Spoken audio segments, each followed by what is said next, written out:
Want to catch the game or relax to your favorite music? Sluggers has you covered with TVs on every wall and a Touchtones jukebox. Watch, relax at Sluggers Bar and Grill.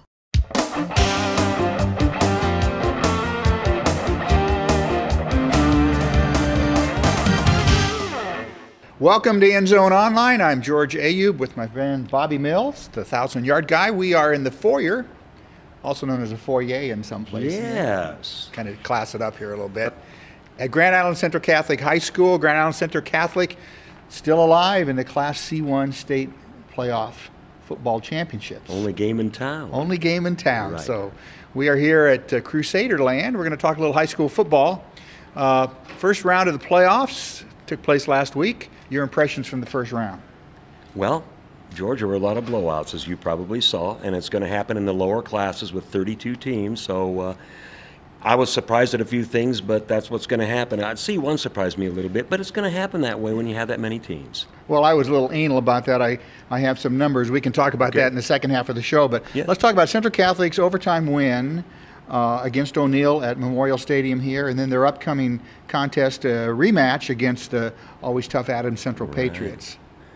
Well, how about that comeback? I mean, it's just they did it against Minden the first game of the season. They must have an overtime plan, or God blew that ball through the extra point. But great comeback or great effort in the overtime, and great effort the entire game. Evenly matched game, came out on top to get to advance. And O'Neill apparently had a terrific running game going for them. And you know, coaches always say this is going to help you in the long run when you have that overtime game, the overtime win. So the whole Minden experience, I think, really helped the kids. They've been there before, you know, and kept right to it, got it out of there. 28-27. Now they're heading off to play Adams Central, big winner in the opening round as well. So anything to look for in a rematch? Well, the big thing is that Jake Fowler is questionable. And that has to play heavily in these guys' minds.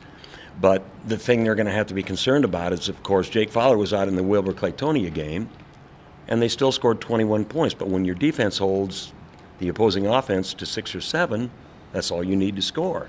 So I'm not sure whether Jake's going to play or not, but Buzz Niederklein is he would be a 1,000-yarder if Jake Fowler wasn't there. I don't know. They had a heck of a good plan in the first half last game. Right, they did. So, and of course, you know, Adams Central, everybody looks at the numbers they put up, but really their defense has carried them this year. So I think that'll be the key. Can Central Catholic, with Riley Shoemaker under center, move the ball against that stout Patriot defense? That'll be the key to that game. Right, and turnovers could make a difference, you know. So Adams Central doesn't turn the ball over, but you keep thinking about York and Scotts Bluff, and my goodness, you never put a cap on anything. Tremendous upset. Of course, our friends from Grand Island Northwest, the Vikings, went over, had a rematch against Aurora. Aurora gets it done in the final minutes. Oh, boy. Punch one in. Terrific season for the Vikings and Coach Kevin Steins. Yeah. Black and gold Vikings out there at Northwest. I know they feel bad, you know, and in a couple of weeks the sting will go away, and maybe they can reflect on what a great season they've had. This is a landmark year for Northwest. It's been the last 5 years at 2-7, and they're going to reflect back on it and know what a good job they did this season, even though they lost in the first round of the playoffs. And they also can look back, I think, and you know, these kids in a sense have really turned that program around, you know, so people will you know, they'll be reckoning with Northwest for some years to come. Great season for the Vikings as Aurora moves on in that Class B bracket. Of course, the big upset, as you mentioned, York over Scotts Bluff, #1 seed going down. Wow. And, you know, Glenn Snodgrass, we've talked about him before, moving over from Overton, and he didn't take the Northwest job when he was offered it, but things turned out great there. Kevin Stein's a great coach, but I'll tell you, Glenn is a good coach, and he's brought that York team from the ashes up to where they are now. And I think it really, you know, we looked at that York victory over Northwest earlier in the year and thought that was somewhat of an upset. And, you know, obviously Northwest was favored at home, but, you know, come on, they went out there, put a hurt 28-9 on the Bearcats. So they move on. They're going to play Elkhorn South, defending champion, I believe. Elkhorn High, yeah. Or Elkhorn High, yeah, right. Defending champion in Class B, so that'll be a terrific game. The Dukes will get that one at home. Right, they will. Yeah. So we'll be right back to talk about some margin of victory and what to look for in this week's playoff games right after these messages. Hungry at lunch, after work, or the big game? Sluggers features charburgers, brats, and chicken from the grill, corn nuggets, poppers, fries, and onion rings from the fryer. And don't forget about the daily specials. Eat and enjoy at Sluggers Bar and Grill. All right, we are back with End Zone Online. George Ayub with Bobby Mills. Grand Island Central Catholic High School is where we are today, talking about high school playoff football.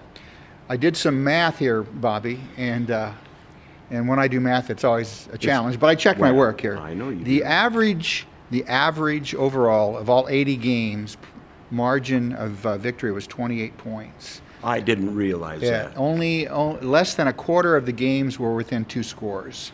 And of course, as you mentioned in the lower classes, in class D1, D2, and C2, only 2 of the 16 games were within 2 scores.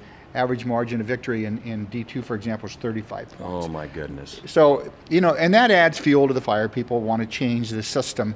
What are your thoughts on that? Well, what was it, 8 or 9 years ago, the NCAA, everybody qualified for the playoffs, and then that was a fiasco. But I think maybe, like we were talking earlier, Denton and myself, and I think maybe a better formula would be 16 teams playoff, 16 teams qualify, and then the remaining teams can schedule a 9th game if they wish. I don't know if that would work out well, but I still think most kids want to play another football game. The 1,000-yard guy wants them to play 16 games, but it's not going to happen. Not going to happen. No, but I don't know what to tell you on that, Right. but that's my thoughts. Well, and I think things will tighten up a little bit this week. I mean, I imagine if we went through and looked at some of the numbers, in other sports, we might find the same thing. It could be. Plus, Class B was very competitive, and Class C1 was very competitive. Their numbers were much than half the Class B games were within 2 scores. Of course, we had the upset with York over Scotts Bluff.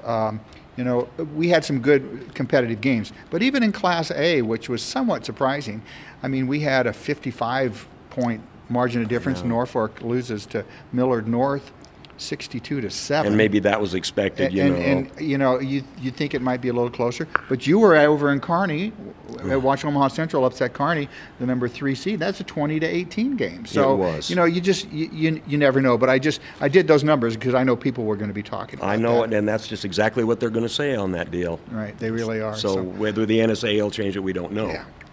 So where are you headed this week? Well, I haven't figured that out yet, but a good game to me looks like Bruning, Davenport, Shickley, and Creighton. 2 great teams in D1, and they're going to play the game in Shickley, so I don't have to drive 100 million miles. But it's going to be York and Elkhorn on Friday. Right. We've got to go watch Mark Wortman and Glenn Snodgrass Lockhorns over there. So. Right. And of course, the Crusaders game against Adams Central is at Adams Central. Right. And so that's a rematch. So we'll be keeping an eye on that one as well. You have any upset specials for people? Any underdogs that you see that might be? I don't right now. Looks like there are better matchups, as you said. Yeah. It looks like the favorites are going to win to me. I keep thinking who might do what. Now, down the line now next week should be some fantastic matchups. And as you said, it progresses along going that route. And I think that works out even in the lower classes where they have an east-west split.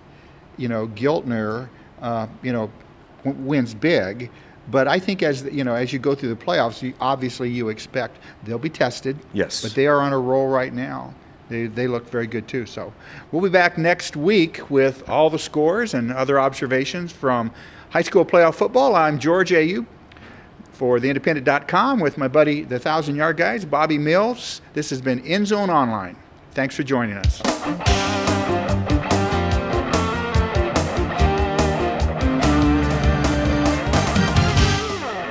Got game? Sluggers features pool, Megatouch Aurora, Silver Strike Bowlers Club, Keno, and an in-house darts league. Play and more at Sluggers Bar and Grill.